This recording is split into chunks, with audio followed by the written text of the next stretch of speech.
waan namni namaaf kennuu hin dandeenye kan namaa kennu Waaqayyoodha. Jireenyi bara bara harka Waaqayyoo keessaa ba'a. Nagaan harka Waaqayyoo keessaa ba'a. Wantoonni nuuf ta'an baay'een isaanii harka Waaqayyoo keessaa dhufe. Wanti namni sii kennuu hin dandeenye inni tokkoffaan dibatadha. Biyya lafaa kanarraa caammaa sii bituu danda'a, uffata sii bituu danda'a. Dibata ittiin deemtu garuu Waaqa biraa dhufa. Dibati birriin hin argamu. Dibati mana barumsaa dhaqxee fiduu hin dandeessu. Muuxannoon argachuu hin dandeessu. Wanti fuula namaa dura si dhaabu dibatadha. Iddoo qabeenyi si geessuu hin dandeenye si geessa dibati. Wanta qabeenya guddaadhaan argachuu hin dandeenye dibataan hin argatta. Baroota keessatti namoonni maqaan isaanii haasa'amaa darbu warra dibata Waaqayyoon hojjetedha. Mootota baay'ee kee kan Daawit garuu adda godhee dubbatamu. Abboota qabeenyaa baay'ee darbe garuu hin yaadatamu seenaan isaanii. Warri dibataan dhiibbaa uuman garuu Phaawulos fa'a. Warri dibataan dhiibbaa uuman garuu Phexros fa'a. Amma yoona maqaan isaanii waamamu. Dibataa wajjin taanaan wanti hundinuu surraaf simboo Waaqayyoo uffata. Dibata Waaqayyoon taanaan wanti hundinuu faara tolaadhaan si dhaaba. Namuma fokkisaa fuudheetii miidheegsee dhaaba. Dibati Daawit irratti dhangala'e nama mana irratti dhangala'u.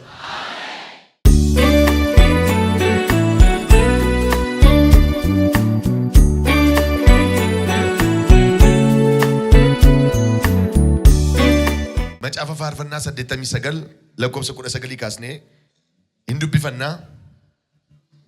Baras isa siif of kennetti mul'atatti itti dubbatte.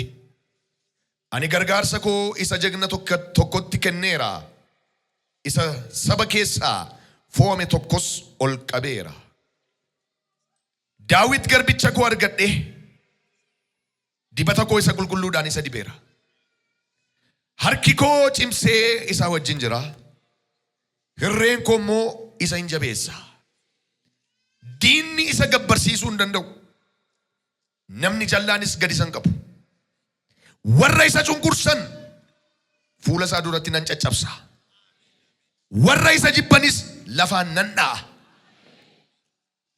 Amanamummaan koof gaarummaan koo isaa wajjin jiru. Maqaa kootiinis gaanfi mataa isaa ol hin ka'a. Galaana harka isaa jala, lagootas harka isaa mirgaa jala nan galcha. Inni ati abbaa kooti, Waaqayyoo kooti. Ati kattaa isaniitti baqadhee ooluudha jedhee ana hin waammata. Ani immoo inni akkas jedhee na waammata. Ani immoo hangafa isa mootota lafarraa caalu isa nan godhaa. Gaarummaan koo bara baraan isa bira akka jiraatuuf nan eegaa. Kakuun ani kakadhe isaaf amanameen jiraata. Sanyiin isaa bara baraan teessoo isaa hamma bantiiwwan Waaqaa jiranitti jabeessee nan dhaabaa. Waan namni siif kennuu hin dandeenye Waaqayyo siif kenna. Mata duree man dubbadhu kun.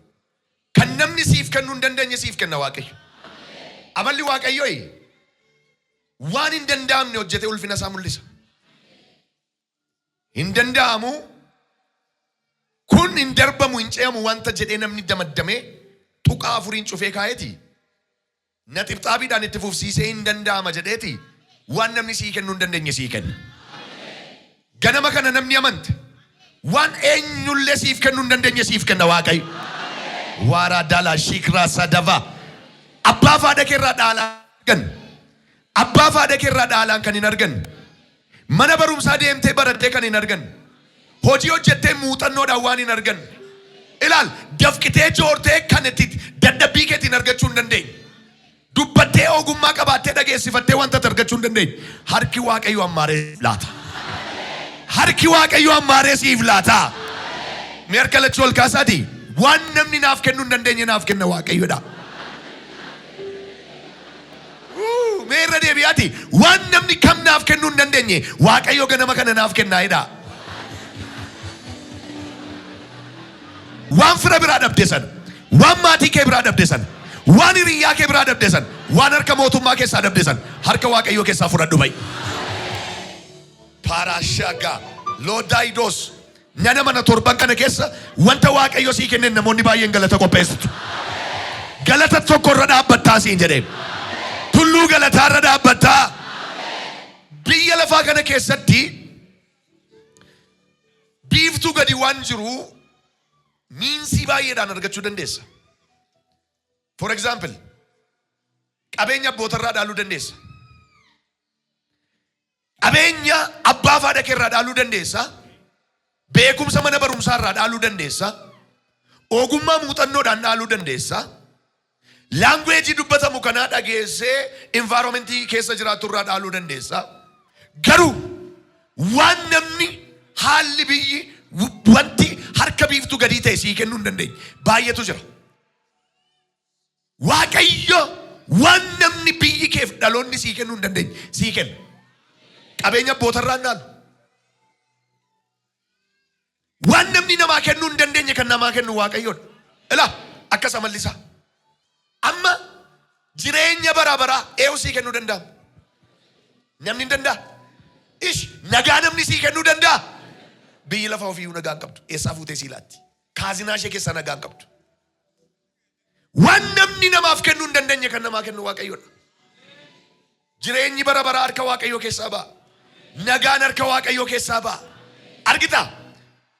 Wantoonni nuuf ta'an baay'een isaanii harka Waaqayyoo keessaa dhufe. Kennaa iddoo kanatti Waaqayyo Daawitiif kenne baay'ee na dhiba. Yeroon iddoo kana dubbisu lafee koo na nyaata. Wanta Waaqayyo Daawitiif kenne iddoo kanatti wanta Daawit isa irraa abbaa fi haadha isaa hin argannedha. Dibati birriin hin argamu. Dibati mana barumsaa dhaqxee fiduu hin dandeessu. Muuxannoon argachuu hin dandeessu. Daawitiin akka jedhe Waaqayyo gaafa sedhe mul'inatti itti dubbadheen isan fo'addeef gargaarsa koon kenneefi dibatan dibeen. Wanti namni sii kennuu hin dandeenye inni tokkoffaan dibatadha. Biyya lafaa kanarraa caammaa sii bituu danda'a, uffata sii bituu danda'a, dibatatti ittiin deemtu garuu Waaqa biraa dhufa.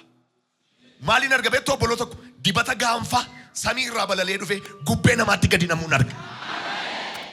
Nama 37 dibata addaa tokko nan dibanaa jedha Waaqa. Eewni dibamtee galuu barbaaddu. Ganama kana wanta ati fudhattee galtu waan firri kee sii kennuu hin dandeenyedha. Wanta abbaa fi haadhi kee sii kennuu hin dandeenyedha. Eewni fudhattee galtu sirratti chaappeesseera. Taayitaa namni akkasii kennuu danda'u beektaa? Yaada Waaqayyoon ala aangoo qabachuun hin danda'amu kan jedhu caafameera. By the way, haa ta'uyyuu malee dhaalaan akka taayitaan argamu beektaa? Fakkeenyaaf abbaa lafaan olitti dabarsaa deemu minire warri kooministii olitti abbaan ilma isaatti ilmis ilma isaatti aangoon akka dhaalamu beektu aangoon hin dhaalama. Yooma aangoo isa dhaalaan dhufe bara keenya keessa hin argine ta'eyyuu aangoon harka namaan hin dhufa. Shum shiratti paarlamaan harka kaasee xaqilaay ministeerii eenyuun dhufa ta'u caalmaatu fudhatama. Harki caalmaan tokkoffaa ta'ee filatama. Harki xiqqoo argate immoo kufa. Harki namaa yoo aangoo namaa kenna. Dibata garuu namni namaa kenna. Dibata ittiin faarfattu. Ati koo nama cimaa dabar. Dibata ittiin lallabdu. Dibata ittiin fuula namaa dhaabattu. Wanta eenyu qabaachuu hin dandeenye sii kenna. Ati nama addaati. Ilaammayyuu nama 11 waa chaappeesseen darba. Waan firri kee sii kennuu hin dandeenye Waaqayyo ganama kana sii fagan. Mee akka jedhame kennaan Waaqayyoodha. Eessaayyuu hin argamuudha. Muuxannoon hin dhufuudha. Birriin hin bitamuudha. Harka namaan hin argamuudha. Kallattiidhaan Waaqa biraa dhufa. Eessaa dhufa? Kallattiidhaan dhufa. Namoonni amantan ganama kana kallattiidhaan eebbifamtanii baatu. Kan Waaqayyoo kallattiin ta'uu isaan isinitti hima. Biyyi lafa harka sii kaasuufi kaleessa wanta ati ilaalte hojjette baakgiraawundii kee isteedii gooti. Gita akkasii irraa hojjechaa ture. Kaabinee akkasii turte jedheeti harka sii kaasa. Piroojeektii akkasii hojjeteera. Wantoota gurguddaa akkasii saba keenyaaf hojjeteera jedhee harka sii kaasa. Barumsa akkasii qaba, maastersii qaba, PhD hojjeteera. Iskoolaarshiippii biyyoota garaagaraa deemeera. So namni kun biyya keenyaaf hin taadanii harka ol kaasu. Kan Waaqayyoo garuu directly kallattiidhaan cabsee lafatee jirtu barbaadee si argata. Daawit nama barumsa hin qabne. Daawit nama maatii keessatti iji maatii irra hin jirre. Nama hoolota tiksu laga keessa oolu. Nama iddoon oolmaa isaa hin beekamne. Namuma hundumtuu gatee mucaadha wallaalaadha jedhanii gatanii jiran tokkoti dibati Waaqayyoo sarassaree kallattiidhaan isa bira ga'e. Eewun namantee dhufte. Torban kana keessa sarassaree eebbisi bira haa ga'u. Kennaan Waaqayyoo si bira haa ga'u jedhe. ulfinni waaqayyoo si bira haa ga'u. Maal kottaa harka keessan bal'ifadhaati kan namni naaf kennuu hin dandeenyedha. Waaqayyootu naaf kennaa'edha. Eenyutu sii kenna? Waan namni kam sii kennuu hin dandeenye ganama kan harka waaqayyoo keessaa fudhadhu ba'i. Harka waaqayyoo keessaa ammaarradhu ba'i. Ila waan guddaa nama dhibu tokko sinii dubbisela iddoo mammaati. Baras isa sitti of kennetti mul'atatti dubbatteedha. Face to face. Ani gargaarsa koo isa jagna tokkotti kenneera. Maal isaa kenna? Gargaarsa isaa. Gargaarsa koo isa jagna tokkichatti kenneera. Isa saba keessaa fo'ame tokkos ol qabeera. Erga jedhe booda egaa. Eewda namichichi Daawit garbicha koo argadheera gala. Daawit garbicha koo argadhee dibata koo isa qulqulluudhaan isa dibeera. Argadheen isa dibeera. Daawit garbicha koo argadheen dibata qulqulluun isa dibeera. Dibata Daawit argate kun immoo wantoota Daawitiif inni hojjete waan namni hojjechuu hin dandeenyedha. Ilaala. Wanti fuula namaa dura si dhaabu dibatadha. Iddoo qabeenyi si geessuu hin dandeenye si geessa dibati. Lallabaa yuudoosaaka. Wanta qabeenya guddaadhaan argachuu hin dandeenye dibataan hin argatta. Baroota keessatti namoonni maqaan isaanii haasa'amaa darbu warra dibata waaqayyoon hojjetedha. Abboota qabeenyaa baay'ee darbe. Garuu hin yaadatamu seenaan isaanii. Warri dibataan dhiibbaa uuman garuu Phaawulos fa'a. Warri dibataan dhiibbaa uuman garuu Phexros fa'a. Daawit fa'a amma yoonaa maqaan isaanii waamamu. Mootota baay'ee kee kan Daawit garuu adda godhee dubbatamu. Kan Daawit kallattiin dibataan dhufe. Dibataa wajjin taanaan wanti hundinuu surraaf simboo waaqayyoo uffata. Argita? Dibata waaqayyoon taanaan wanti hundinuu faara tolaadhaan si dhaaba. Namuma fokkisaa fuudheetii miidheegsee dhaaba. Ganama kana mee dibati Daawit irratti dhangala'e nama mana irratti dhangala'u. Sirratti dhangala'u maqaa Yesuusiin. Sirratti dhangala'u maqaa Yesuusiin. Nama si biraa harkaan qabee dhiga dibata tokko dibamtee baataa hidhiin. Namoonni baay'een dibati wanta dhaalaan dhufutti fakkaata. Inni kaan immoo akkuma namicha Simoon isa jedhamu sana Phexrosiidhaan maal jedhe? Nan bitadha akka keettiin tajaajiluu barbaada naa kenni wanta kanaa jedhe. Qabeenyaan bitama si'a. Garuu waaqayyo nama akkuma Daawitiin argadhee ani Daawitiin argadheedha amlaa kunoo. Gargaarsa koo isa jagna tokkichatti kenneera. Innis Daawitiidhaa deeme. Nan argadhee nan dibee. Waaqayyootu fo'ata nama dibu. Fo'annaa waaqayyooti. Namichi garuu kana wallaaleeti. Wanta akka dibati birriidhaan bitamuuti. Anis akkuma keessaniin ittiin hafuura hamaa hiisisuu barbaada. Dhukkubsataa fayyisuu barbaada. Kunoo birriin godhe xonqaa'ee turte namittiin silumayyuu. Inni immoo garuu in ifate. Phexros ifatamee jedhe. Dibati waaqayyo birriidhaan hin bitamu. Eessaa dhufaree? Kallattiidhaan waaqa biraa dhufa. Hin bitattas miti ganama kana. Maqaa Yesuusiin wanta di barbaadde kallattiidhaan siifa dhufu. Nama cina kee jiru waa ittiin haa'in dhaamsa tokkoon qaba ittiin haafim. Harka nama cina kee jiru qabiiti. Ganama kana haa'in himmee. Waan namni siif kennuu hin dandeenye waaqayyo siif kenna. Namatti qabdee jirtuuf waaqayyo waan namni kennuuf hin dandeenye haa kennuuf. Ameen, ameen, ameen. Ilaal. Daawit dibata kana argachuu isaatiin tokko wanta guddaan argate lakkoofsa 22 irratti diinni isa gabbarsiisuu hin danda'u. Diinni isa gabbarsiisuu hin danda'u. Naa jilbeenfadhu, naa gugguu fi gibira naa fidi, ulfina naa kenni jechuu hin dandeessu Daawitiin. Eenyu isan gabbarsiisu? Jagna gurbaan isa jagna tokkichan argadhe. Jagnaan ol iju. Eenyu isa gabbarsiisuu hin danda'u. Dibamtee jirta taanaan dhugaan sitti masin. Waaqayyo si dibeera taanaan ati eenyuun gabbartee hin jiraattu mootee jiraatta malee. Gabbarsuuf jaalalli tokko miti. Yeroo baay'ee namoonni keenya wanti isaan irratti shawwadamanii gabbarsuuf jaalalli tokko miti. Gabbarsuuni gibira fudhachuudha. Gabbarsuuni asii achi ulfina namarraa fudhachuudha. Jaalalli garuu kennanii fudhachuudha. Sin jaalladha, sin jaalladha. Thank you, thank you. Gabbarsuun garuu gugguufuufidha. Eenyuuf hin gugguuftu boquu kennu ol sii qabada waaqayyo. Daawit egaa baroota isaa keessatti nama hin gabbaruudha. Eenyu isa gabbarsiisuu hin danda'u. Gibira hin geessu namatu isaaf geessa malee. Mootonni diinonni isaa Daawitiin gabbaru malee. Daawit sababa dibati waaqayyoo wajjin jiruuf dibati waaqayyoo immoo hirree waaqayyooti. Dibati waaqayyoo immoo harka waaqayyooti. gabbarsiisee jiraata. Eewni diina kee gugguubsistee jiraachuu barbaaddu. Dibata isaas irratti dhangalaase. Kaalaa yaaloo vaasa. Dibata isaas irratti dhangalaaseera. Adda kee rukutadhuuti dibamee ngalaa'e dhiga. Ameen. Dibamtee galta. Diinni isa gabbarsiisuu hin danda'u. Namni jallaanis gadi isa hin qabudha. Inni lammaffaan lakkoofsa 23 irratti warri isa cunqursan fuula isaa duratti warra isa cunqursan fuula isaa duratti nan caccabsaa. Warra isa jibbanis lafaan nan dhaa'e. Akkamittiin mucaan dibamaadha. Gaafuma isaan dhaqan gaafuma Daawit dhaqu warri isa jibban hin caccabu. Fuula isaa duratti lafa dha'u. Gooliyaadiin fakkeenya isinii kenna. Daawit Gooliyaadiin kan inni ittiin mo'e mi'a hidhatee jiru miti. Meeshaa hidhatee jiru miti. Daawit Gooliyaadiin kan inni ittiin mo'e muuxannoo ittiin leenca kukkutaa ture miti. Daawit Gooliyaadiin kan inni ittiin kuffise tokkoof tokko ayyaana Waaqayyoo isaaf kenne. Maal jedhe isinitti fakkaata? Daawit Gooliyaadiin harkaan hin qabne. Wal bira gaanii wal hin qabanne. Leenca garuu harkaan kukkutaa ture qabe. Muuxannoo ittiin leenca ajjeesaa ture Gooliyaadiin hin ajjeesne. Leenci yeroo hoolota butachuu dhufutti kokkee isaa qabeen akka waraqataatti kukkutee gataa turedha. Amma garuu Gooliyaadiin kan inni itti ajjeese kokkee Gooliyaad qabee kukkutee micciiree miti Daawit. Walitti hunsinne. Akkas jedhe. Yeroo mo Gooliyaad dhufu Gooliyaad dursee fokkore. Ani sarreedhaayyuu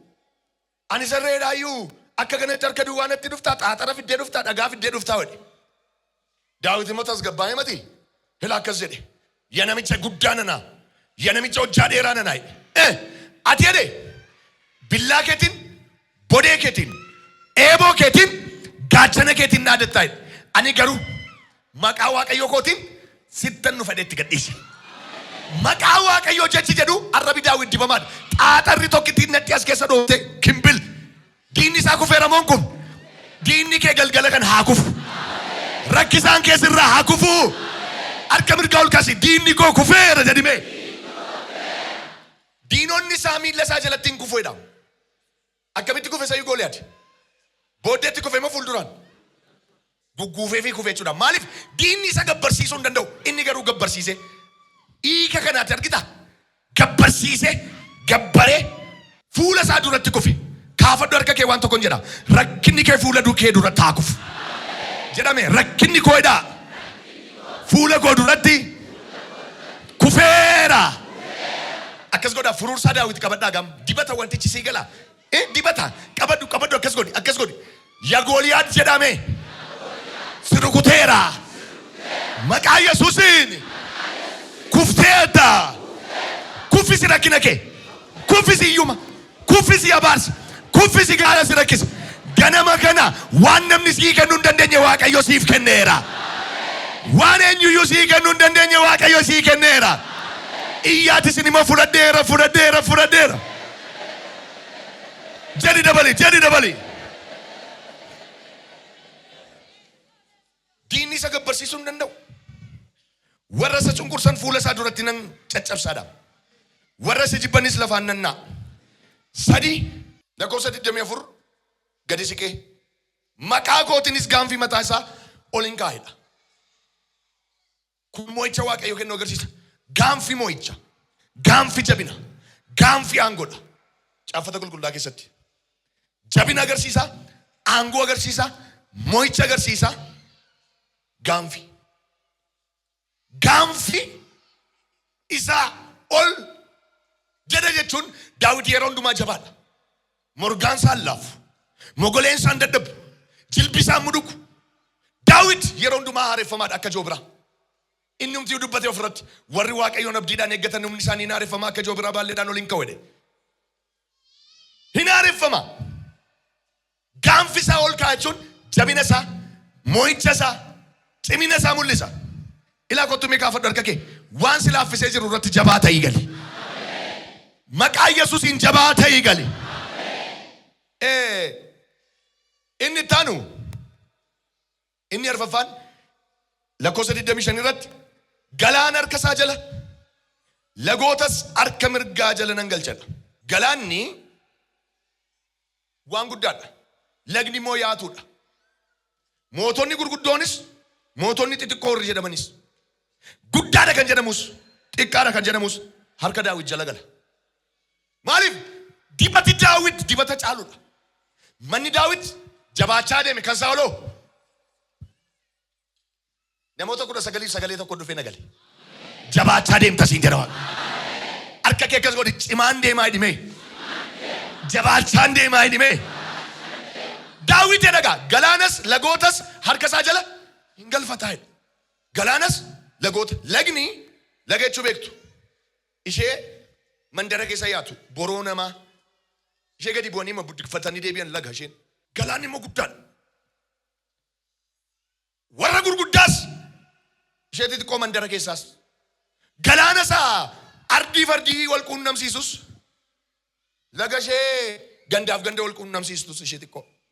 Mandarees addunyaalessas Daawit harka isaa jala galfataa jedhe.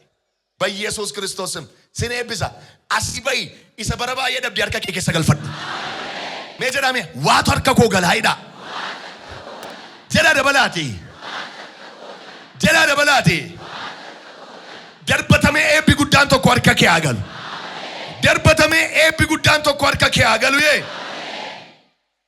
ሃሌሉያ ከናፊ ዳዊት አርከ ከነይደ ዋም ጉዳን አትቶሉ ንሸነፋኒ Kakuara kan ibsu. Lakkoofsa 26 New Testament ibsa kun. Inni ati abbaa kootii Waaqayyoo kootii ati kattaa isan itti baqadhee ooluudha jedhee na waammata. Eenyu jedhee waammata? Abbaa kootii. Ani immoo hangafa isa mootota lafa irraa caalu isa nan godhaa jedhe. Ela inni eenyudha jedhee na waammata? Abbaa. Kakuu moofaa keessatti namni Waaqayyoon abbaa kooti jedhee waammatu hin jiru. Elshaadaayidha, dandaadha, uumaadha jedhan hundumtu. Waaqayyoos akka ilmaatti namni waammate jiru. Garbicha kootii, garbicha koo Abrahaamin, garbicha koo Daawitiin argadhee jedha. Waaqayyoon abbaa kooti jettee waammachuudhaaf afurri keef afurri Waaqayyoo walii galuu qaba. Kana beektu? Afurri keef afurri Waaqayyoo waliin galle taanaan dandeessee Waaqayyoo abbaa kootiin jettati.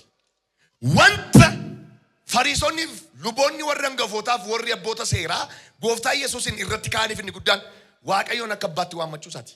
Dhaqaa wangeela Yohaannis keessatti dubbata. Waaqayyo aniif abbaan tokko jedha. Waaqayyo abbaa kootii jedha. Abbaa koof hin ulfina kennaa jedha. Akkamitti akkas jettati jedha. Ilma Yoosef hatooti jedha. Inni garuu ilma Waaqayyooti. Argitu wanti guddaan dheekkamsa kaase gooftaa Yesuus irratti akka abbaatti Waaqayyo waammachuu isaati. Phaawulos immoo Roomaa boqonnaa 8 lakkoofsa 16 kaastanii naadhatanii dubbistanii waa'ee akkaataatti Waaqayyoon abbaa jennee waammannu lafa kaa'a. Waaqayyoon abbaa jennee waammachuudhaaf sodaa keessaa ba'uu qabna. Sodaa keessaa ba'uuf immoo hafuura qulqulluu isa dibata jedhame mallatteeffamuu qabna. Hafuura inni dibata jedhamedha. Hafuurri qulqulluu dibata yeroo jedhamu waama qibaatii wayiitti fudhatina. It is Holy Spirit. Hafuurri isaa inni dibata jedhamedha. Qo'ee ittiin dhufaa isa. Amma gaa maal jedhe Roomaa keessatti Phaawulosi hafuurri keenyaaf hafuurri Waaqayyoo walii galee ijoollee Waaqayyoo ta'uu keenya dhugaa nuu baay'eedha. Hafuurri keenyaaf hafuurri Waaqayyoo walii galee ijoollee Waaqayyoo ta'uu keenya dhugaa nuu baay'eedha. Hafuurri isin fudhattanne dhagala. Hafuura ilmummaatti guddifamuuti malee. Hafuura sodaa yookaas garbummaa jalatti isin deebisu miti jedha. Ilmummaa ati Waaqayyoof ilma inni abbaa. Ati Waaqayyoof mucaa inni abbaa. Akkaataan inni itti sii ta'u hafuuricha fudhachuu qaba. Daawit kakuu moofaa keessa taa'ee hafuura kanaan mallatteeffamaadha. Yesuus waan siin jedhee darba. Baruma rakkinaa keessa teessee eebbaan mallatteeffamta. Daawiti abbaa koo jedhee waammata Waaqayyoon. Hafuurri nuti fudhanne immoo hafuura ilmummaatti guddifamuuti malee hafuura sodaa yookiis garbummaatti nu deebisu miti. Erga jedhee booda gaa nuyis hafuura kanaan geggeeffamneedha. Lakkoofsa 17 irratti. Nuyis hafuuruma kanaan geggeeffamnee Waaqayyo abbaa kooti jennee isa waammanneedha. Yoo hafuurichaan ta'e malee dandeessee ija jabaattee Waaqayyo abbaa kootiin jettu. Nuyis hafuuruma kanaan geggeeffamnee Waaqayyo abbaa kooti jennee isa waammanneedha. Roomaa boqonnaa 8 lakkoofsa 15 17 irra geenam lakkoofsi 17 immoo akka dhagaa nuyi erga ijoollee waaqayyoo taane warra waan hundumaa argatan hin taanaayidha waan kana hundumaas immoo waaqayyo abbaa biraa argannaayidha warra waan hundumaa argatan kottu kakaasii harka kee waan hundumaa argadhu ba'i single erga ijoollee waaqayyoo taane warra waan hundumaa argatan taanaayidha kan maal ijoollee waaqayyoo moo kan nun taan afurri keenyaaf afurri waaqayyoo gaafa olii galuudha mee dhagaa dubbisaa lakkoofsa 15 kaasaati afurri isin fudhattanidha afura sodaa yookiis garbummaa jalatti isin deebisu mitadha afura ilmummaatti guddifamuuti maleedha lakkoofsa 16 irratti immoo afurri keenyaaf afurri waaqayyoo walii galee ijoollee waaqayyoo ta'uu keenya dhugaanuuf baay'eedha erga jedhee lakkoofsa 17 nuyis erga ijoollee waaqayyoo taane warra waan hundumaa argatan taana diilaadhoo nama 42f waan hundumaa ammaareen kennadha waaqayyo fayyina fudhachuun barbaadda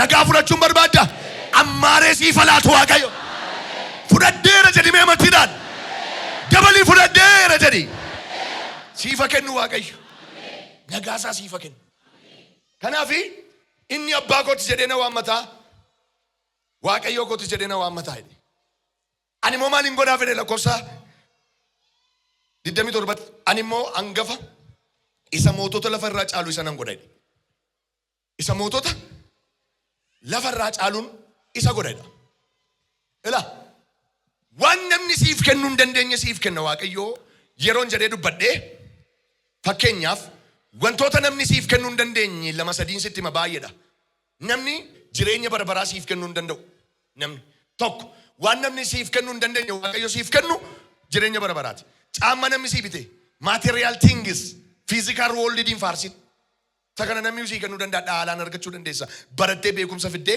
beekumsa kennu hojjettee argachuu dandeessa gin waan namni siif kennuu hin dandeenye waaqayyo siif kennu jira sibiilaan of hin jajin jireenya bara baraa eenyu siif kennuu hin danda'u kallattii maan gubbaatti sii dhufa lama nagaa namni siif kennuu hin danda'u sasadaffaa innanarra irratti dubbadhu dibata namni siif kennuu hin danda'u qibaat dibata ittiin tajaajiltu eenyu harka argachuu hin dandeessu waaqa biraa yoo ta'e malee dibamtee baate yeroo jedhan makiinaa bituu irra akka caalu bar dhugaa waaqayyooti uffata uffattee borii yaadatamu caammaa tikaatte borii yaadatamu inni waaqayyo si keessa kaa'e dibatichi garuu dhalootaatti dubbatama eewni dibata barbaaddu ganama kanas irratti dhangalaaseera mataa kee qabadhu harka lamaan dibata gaanfaa jedhamanii caaffatti qulqullaan dibata gaanfaa si dibeera dibata gaanfaa si dibeera iyyigaa dibameen galaa hidhimee jedhi dabaliiti ilaame dibatni tokko simboo waaqayyooti የእግዚአብሔር ግርማ ሞገስ simboo waaqayyooti wanta asteer ittiin saba ishee du'a oolchite simboo argatteedha faara isheen argatteedha this is grace of God simboo isheen argatteetu saba du'a oolche simboo waaqayyo isheef kennetu ilaame simboo qabaattee naannati dubbattee dhageessifatta simboo qabaannaan kolfitee sirraa bareeda simboo qabaannaan immoo wanti hundi nu guutuu sii ta'a kaafadhu harka kee arraa kaasee wanti hundi nu guutuu siifa ta'u dhugaa waaqayyooti bareedina guutuu kan taasisu simboo akka ta'e beektaa የእግዚአብሔር ጸጋ እንደሆነ ታውቃለህ ቀበኛ ከጉቱ ከንታስሱ ሲምቦ ዋቀዮ ከተቤክታ ሜዳቃቲ መጻፈ ፋርፈና ናዱቢሳ ሜ ፓስተር ዲደሚ ተኮ ለኮሰሽ ናዱቢሳ ጉቱ ከን ሲታስሱ እኮ ሲምቦ ዋቀዮ ሲከኑ ደበር ቀበኛ ቀባተ ነሚ ተኮ ዳላቻ መሳደ መላከት ብሪሞ ቀባም ኡፈተ ራምበሬዱ ተኮ ሞ ኢየሳን ቀጤዳ ሸሚዚ መከነ ቆሎ ፈቴ ሳልባጂ ከሳቢተ ተደምቲ በኢየሱስ ክርስቶስን ቋቀጪ ተኮ ሞ ሶሬሳ ካቦርቲ ኡፈታ ለፈራር ከሳደም ተኮ ሞ ኢየሰዱቱዳ ባመሸኑ ፈቱት ራበሬደ ወይ ወከምበሬደ ጉርባን ቁደ ሲምቦ ዋቀዮ ስረቲ ቻፔሰ ሜናዱ ቢሳሜ ሞይቻ አካኒ አርገቱፊ ሞይቻ አካኒ አርገቱፍ ገርጋሩ ኬቲን ኡልፍኒሳ ጉዳቴ ulfinisa guddate surraaf simboos isarreen keesse inni yeroo hundumaa fi eebba akka ta'uuf isa hin dhaabde maqaa Yesuusin inni yeroo hundumaa fi eebba akka ta'uuf haadha hiyyeessaaf ijoollee abbaa faadan qabneef rakkattoota karaaraaf dadhaboota karaara taaniif eewni yeroo hundaa eebba ta'uu barbaaddu. Baajeta isaa sii ramadee. Baajeta isaa harka kee buuseera. Mee nama si biraa harkaan qabi siif ta'eera jedha. Amma gaa surraaf simbootu dhaabe mini. Mee waa'ee Yerusaalem eekame maal kenneef itti dheekkame. Iskeel boqonnaa 10:14 dubbisaa gaa. Ilaagaa guutuu sinii godha erga amma. Simboon an siif kenne. Waaqa simboo ani siif kenne. Miidhagummaa kee guutuu waan godheef. Miidhagummaa kee guutuu waan godheef. Ati saba lafarraa gidduutti waa'ee miidhagummaa keetii fi hin beekamte. Bakka hin beekamte bakka. Koi ila waan tokko jira iccitii tokko jira iddoo kanatti. Simboof surraan sii kennetu miidhagummaa kee maal godhe? Guutuu godhe. Guutuu godhe. Konkonni bichaan ga'a miti. Rifeensi qajjisii addana ciisu ga'a miti. Sabiyyi lafa miidhagana jedhee ittiin faarsu bichaan ga'a miti. Simboo Waaqayyoof surraan isaa si barbaachisa. Ameen. Miidhagina kee guutuu kan godhu simboof surraa Waaqayyooti. Maal jedha? Simboof surraan sii kennetu miidhagina kee guutuu godheedha. Kunis immoo addunyaa guutuu irratti beekamtiis famasiisi godheedha. Hin fammaste namitti. Afaddu harka kee Yesuus simboof surraa kana sirratti dhangalaaseera. Shaalaalaalaalaalaalaalaa shadoo. Laphee kee qabadhu dhugaa Waaqayyooti. Bokkaa roobuun arga. Arra simboof surraa Waaqayyoo sirratti haroobu. Surraaf sulfinni Waaqayyoo sirratti haroobu. Mee kedaaf gaa simboof surraa Waaqayyoodha. Guutuu na godhaayidha. Waa'ee Yerusaalem dubbatame iddoo kanatti. Meerra deebi'aa dubbisame paaster. Simboon an siif kenne. Simboon an siif kenne. Ittis miidhagummaa kee guutuu waan godheef. Waaqa miidhagummaa kee miidhagduudha. Garuu simboon irra hin jiru taanaan guutuu miti. Miidhagina ishee guutuu kan taasise simboo Waaqayyooti. Akka biyya lafaatti fakkeenya isinii fudhadha. Namoota Waaqayyoo miidhagsee isaan uume baay'ee jira. Dorgommii dhaqanii garuu fookistuun mo'amanii galaniiru. Maaliif beektusin? Yoo achi dhufe malee hin ta'u. Surraaf simboo Waaqayyoo uffattee baataa hidhiin. Iddoo dhattu hundumaatti hidhime.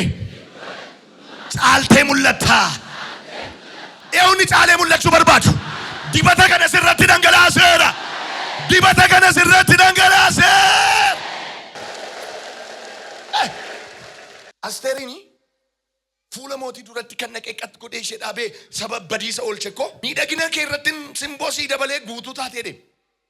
Kun immoo baay'ee guutuu si taasise mee dubbisame garga jallas addunyaa guutuutti beekamtii argatteedha. Famasii taate namni bara kana fammasuu fedhee udaanfaa nyaata kan Waaqayyoo garuu ilaalime surraa masaa sii kenna. Minaa dubbisa irra deebi'aate dhaggeeffadhala. Simboon an siif kenne. Simboon ani siif kenne. Miidhagummaa kee guutuu waan godheef. Miidhagummaa qabdiin garuu simbootu dhufe guutuu godhe. Ati saba lafarraa gidduutti. Ati saba lafarraa gidduutti. Waa'ee miidhagummaa keetiif hin beekamte jedhee. Yesuus. Waa'ee miidhagummaa keetiif beekamte bakka hin beekamte. Yesuus. Ikoonomiidhaan, birriidhaan, qabeenyaan, tajaajilaan, dibataan namoonni baay'een addunyaa guutuu irratti beekamtu. Maaliif narkaan fuutu? Addunyaa guutuu irratti beekamtii fudhatta. Fuudhi siif haa ta'u. Iyyinaaf ta'eera jedhime. Dinki kono. Raaloo daakoo baas. Maal nama meeqa jira? Kan moosbooldi irra ciisee guddate. Cooma nyaatu meeqa jira? Asteer gurguramtee dhatte bar Mardokaayi jin. Durbii isheeti Mardokaayi. Mucaa obboleettii isaatiiti. Asteer akkasiin obboleettii mattooltiif saaf. Akka mucaatti guddisedha. Akka mucaa isaatiitti guddise. Abbaa faadhaan qabdu. Akka mucaatti itti dadhabee kan guddise. Maaliifi lola ture xoorinnatii ture biyya ormaati yeroo sanatti duunamne. Mucaan gatamtuu abbaa faadhaan qabnedha. Eessuma ishee fuudhee guddise. Hin guddise ofiiyyuu baarandaa ta'a Mardokaayi. Ofiiyyuu awwaara keessa ta'a. Guyyaa tokko wal dorgommii akkuma inni bara kana akka durumaa jira. Isa yeroo akkatti deeman. Durumaa jira. Asteer dorgommii sana irratti warra nyaata gaarii nyaachaa guddate uffata gaarii bitachuu danda'u jin salbaajii uffattee dorgommii dhatte. Saafuu gooftaa. Inni immoo simbootti dabaleef. Caaltee argamteedha. Maal taatee argamte? Eewni caaltee mul'achuu barbaaddu. Zeeroo irraa kaatee caaltee mul'atta. duwwaarraa kaatee caaltee mul'atta. Ayyaanni Waaqayyoo si caalchisaa. Harka keellachuudhaa si caalee mul'ata dhime. Mee Asteer boqonnaa 2:17 dubbisaa meeqa paaster? Mootichi dubartoota warra kaan caalaa. Waaqa dubartoota warra kaan caalaa. waa caalsifachuun dhufeera. Waan ishee caalsisaa jiru tokko jira. Dubartoota warra dorgommiirra jiran hundumaa caalaa. Asteerin hin jaallate. Asteerin jaallate waa wede arge. Ishii durboota sana hundumaa keessaa isheen fuula isaa duratti ayyaanaaf simboo in argatte. Maaliif maal argatte? Ayyaanaaf simboo. Maqaama Yesuusiin fuula gurguddootaa duratti ayyaanaaf simboo argatta. Ayyaanaaf simboo argatta yee. Ameen. Kanaaf mootichi gonfoo mootummaa mataa ishee irra kaa'e. Arramee nama tokko surraam simboo Waaqayyoo moototaa wajjin ol si qixxeessa. Barcuma moototaa irra si teessisaa. Iyyi ta'eera.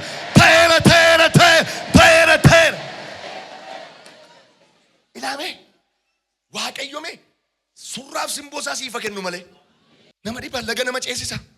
Ayyaanni isaa laga nama ceesisa obboloo tokko. Ganama kana wantan sii kadhadhu yoo jiraate ayyaanni Waaqayyoo sirratti haroobu.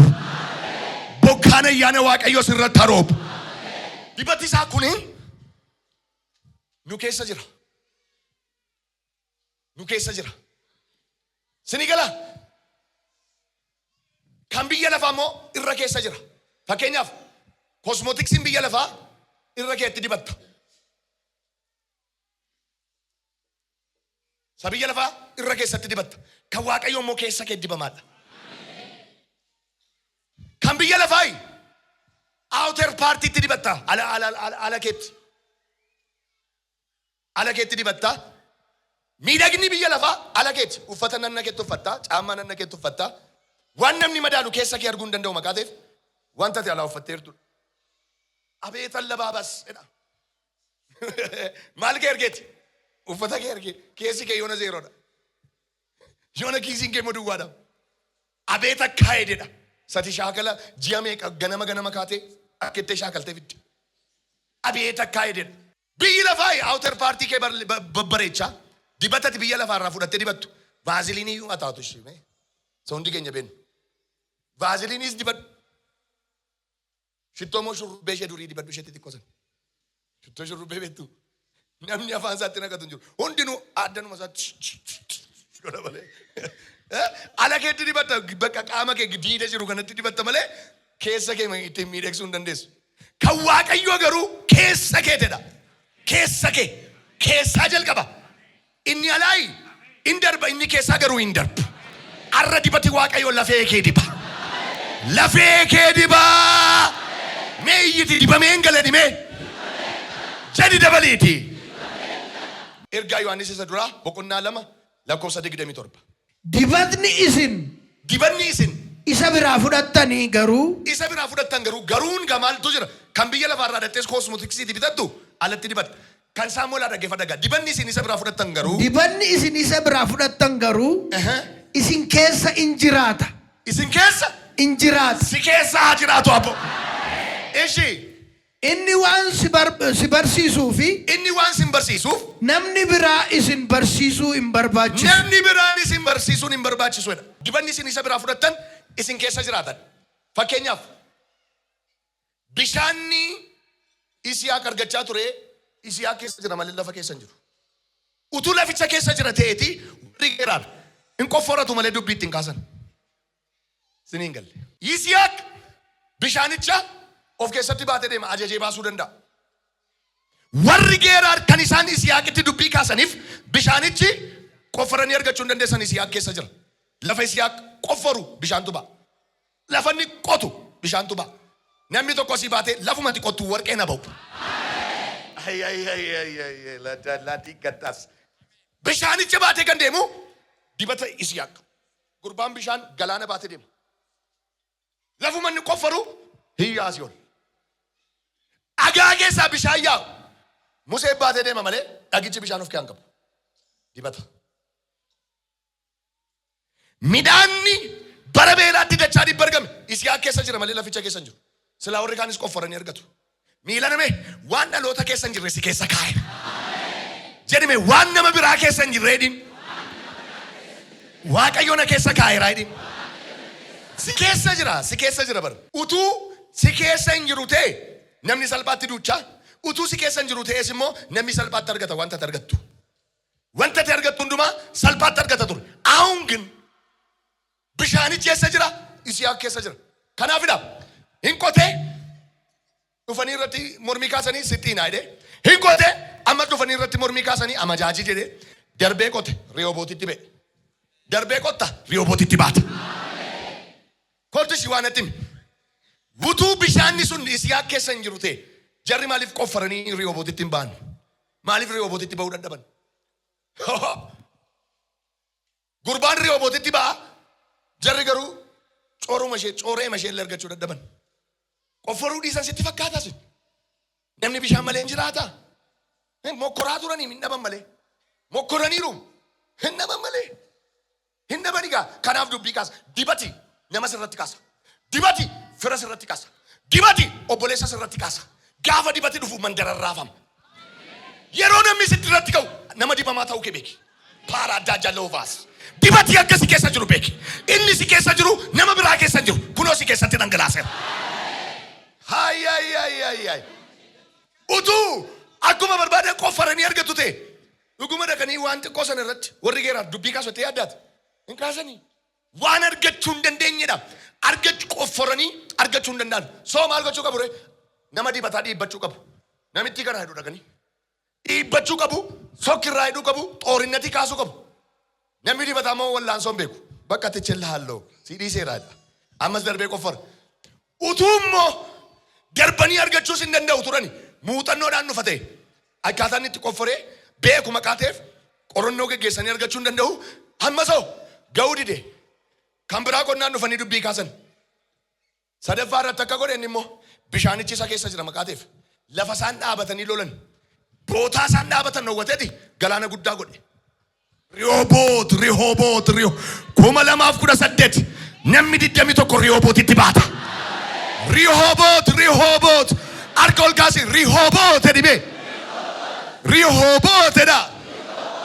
Bal'isi harka kee. Eewwan iddoo bal'aatti baatu. Mandara nama dhiphistu keessaa iddoo bal'aatti si baaseera. Mandara nama jibbitu keessaa iddoo bal'aatti si baaseera. Nama si biraa harkaan qabi baatee taa'idhin. Eewwan ba'uu barbaadu. Maqaa gooftaa Yesuusiin gooftaan iddoo bal'aa isaatti si haa baasu. Abjuun Yoosef biyya Israa'el keessa jiru. Yoosef keessa jira.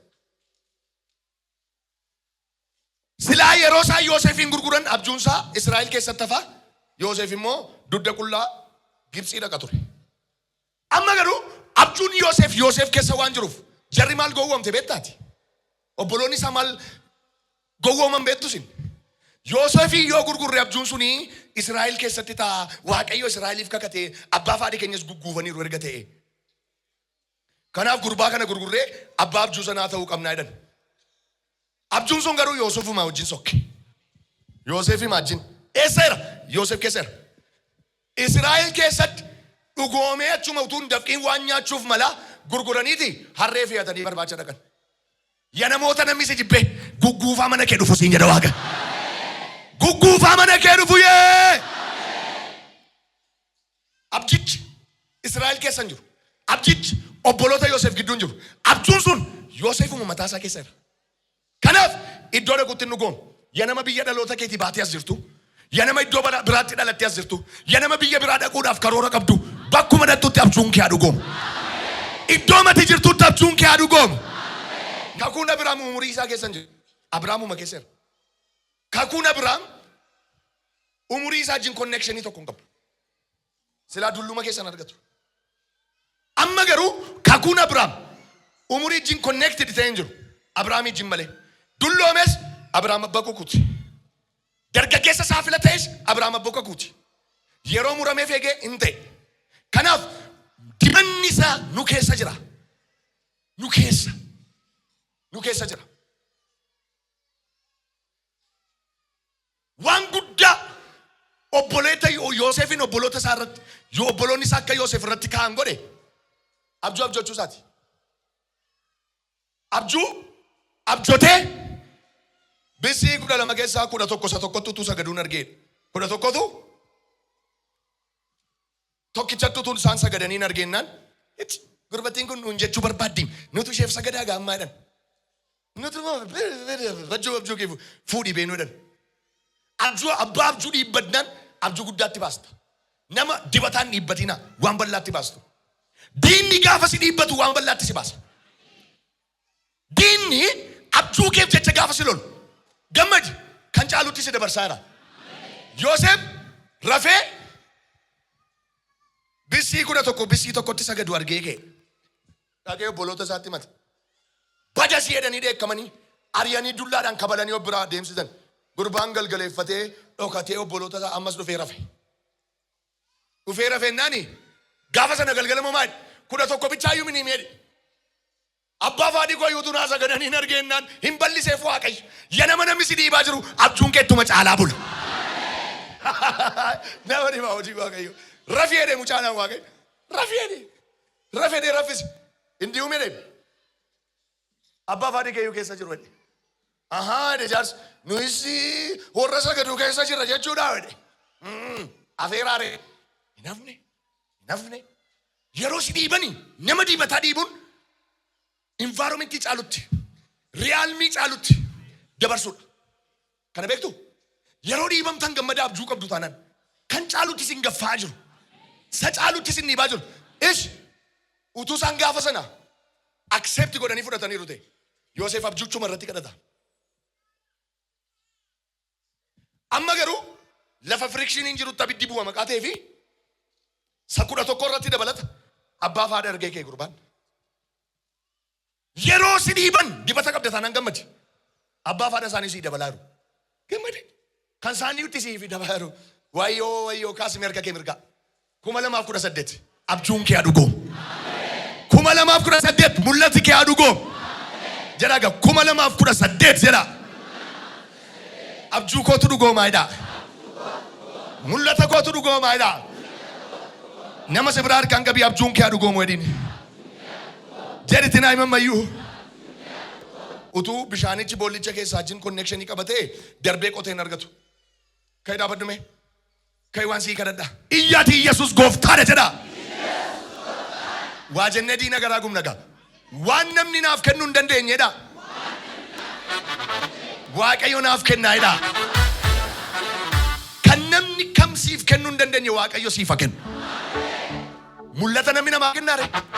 Dibata namni namaa kennaare. Elishadaayidha. Dandahaadha.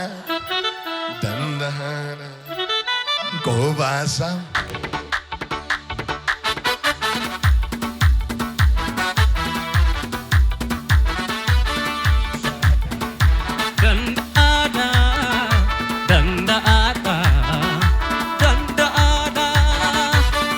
Sai samoe Waaqayyoodha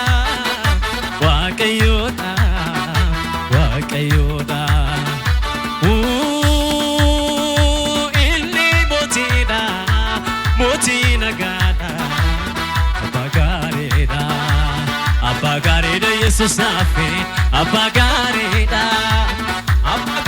Yesuus naafi abbaa gaarii michuu gaariidha Yesuus naafi michuu gaariidha Yesuus naafi michuu gaarii Elshadaayidha danda'aadha maqaan isaa Ismu'ee Waaqayyoodha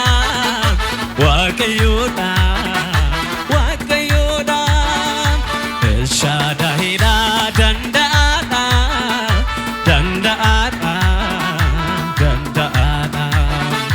maqaan isaa Ismu'ee Waaqayyoodha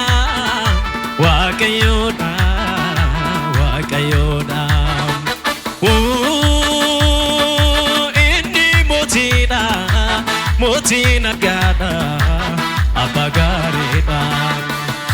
gaariidha Yesuus naafi abbaa gaariidha gaariidha Yesuus naafe abbaa gaariidha. Galateeffadhu Waaqayyo abbaa keenya waa'ee gochaa keetii waa'ee oolmaa keetii warqeen beetiin feetu waan qabnu si olaanna onore kafuudhu galatar si galateeffadhu Waaqayyo abbaa keenya waa'ee gochaa keetii waa'ee oolmaa keetiif warqeen beetiin qabnu waan qabnu si olaanna onore kafuudhu taate argine raanuuf dhagaa gargaarsa kana booddee sicheen maaltu dolnu baasa hiyyummaa keenyaatti erga nu jaallatte sichis galluuniftu dhugumaan taate argine raanuuf dhagaa gargaarsa kana booddee sicheen maaltu dolnu baasa hiyyummaa keenyaatti erga nu jaallatte sichis galluuniftu dhugumaan deebite si galateeffadhu Waaqayyo abbaa keenya waa'ee gochaa keetii waa'ee oolmaa keetiif warqeen beetiin feetu waan qabnu siif laanna onore kafuudhu galatarsa keenya maqaan kee oluni haa jedhu maqaan kee oluni haa jedhu maqaan kee oluni haa jedhu maqaan kee oluni haa jedhu gaara galaata irratti maqaan kee oluni haa jedhu gaara Tsiyooni irratti maqaan kee oluni haa jedhu maqaan kee oluni haa maqaan kee oluni haa jedhu maqaan kee oluni haa jedhu gaara galaata irratti maqaan kee oluni haa gaara Tsiyooni irratti maqaan kee oluni haa jedhu.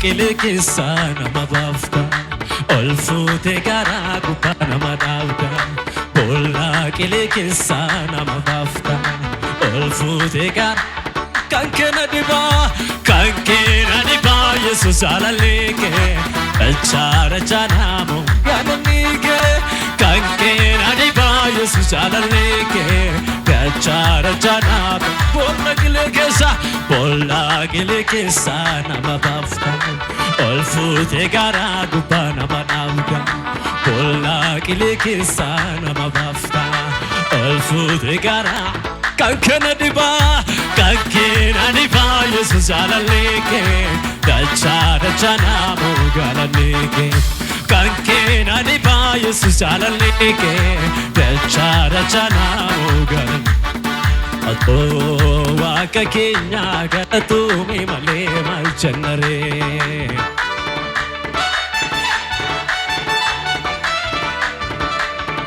atoo abbaa keenya galatuumi malee maal jennaree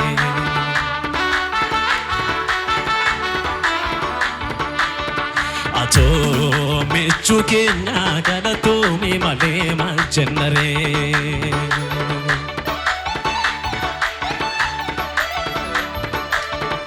Galatoomi malee maal jennaree Galatoomi malee maal jennaree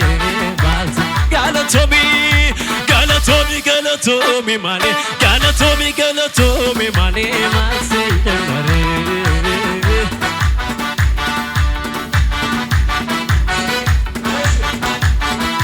inni abdii siif kenne amanamaadha.